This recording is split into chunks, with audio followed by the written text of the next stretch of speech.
Hey everyone, welcome back to Evony with Genghis. So this video is going to be about the inequity created by Evony on different servers. So we all know that different servers receive different events. Some of these events are just as simple as they get a new monster. They get Ymirs when others get Pans. They get Flame Cerberus. Sometimes it's bigger. Sometimes they get debuff books. And they're long lasting because those servers that receive debuff books have never had them taken away. So in theory, in 2 years, there could be about 10 servers or people from those 10 servers going around All-Stars and Battlefield, and they get an extra 25 or 50% debuff and you don't have it. And it's really not fair. Sometimes it has to do with packs. So Evony, quite a while ago, released double coupons here, right? Double downs. And they weren't on every server. Evony experiments to see what makes people spend more money. And then eventually it became such a big hit. They're like, yeah, that raised a lot of money, raised the revenue, the profits. Let's put it on every server.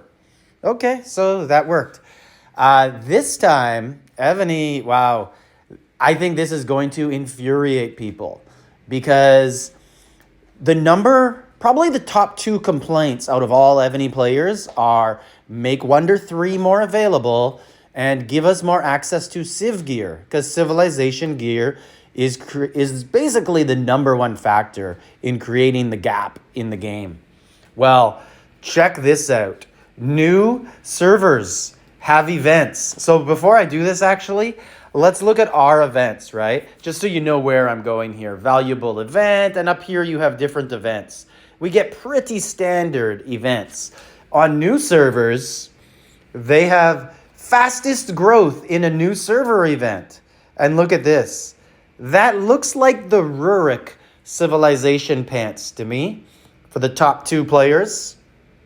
Third player, they get something that looks like a little bit different gear, but is that the same? I think that is different, but it is Civilization gear. We know that.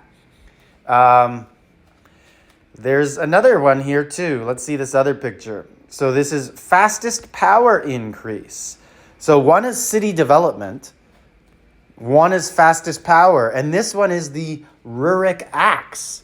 And this is, wow. So I actually made a video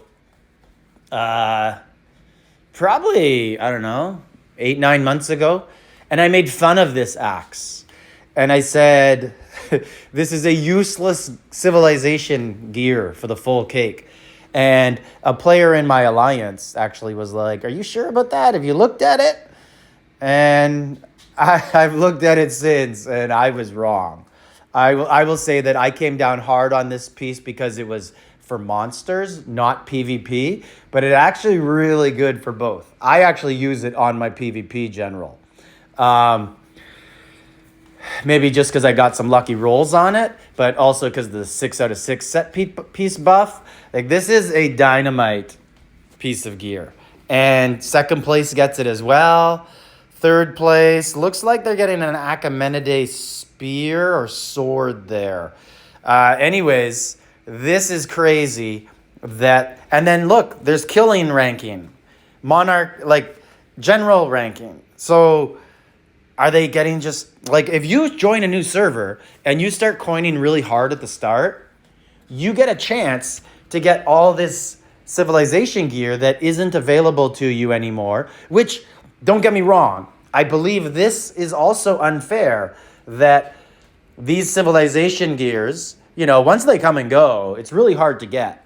But that's the only benefit old players get. Like, you get C1 players, like, they are so dismissed by Evony. Evony doesn't care. C2's probably getting there too. But these set piece buffs, like at the bottom, these for owning them all, or if you go to your keeps, so let's say you buy some collection keeps. Let's look at this one. So training capacity, 1,000, right? You have to own it. New players are never going to get a shot at this keep again. Or all-stars, right? You look here. Okay, so this guy gets a -10 mounted troop attack buff and that debuff, and that's the only thing veteran players are going to get is the long-term items that they hold that new players don't get a chance to unlock. But the new players get all this new stuff for way less money, right? Like you spend $20,000 today on this game, you will have a better account than someone who spent $100,000 over the past 3 years.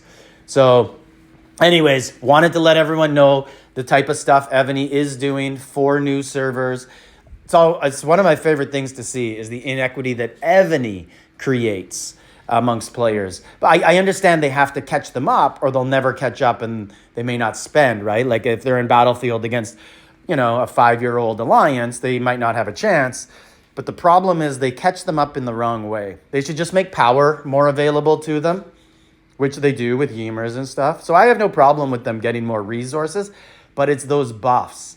And that's the big issue with the suspensions that just happened. They took the power away, but they left the buffs, and that will have long-term implications. But Evony has shown they either don't care about that or they kind of know that that's going to be profitable for them. Because people with buffs will spend. People with power who just get,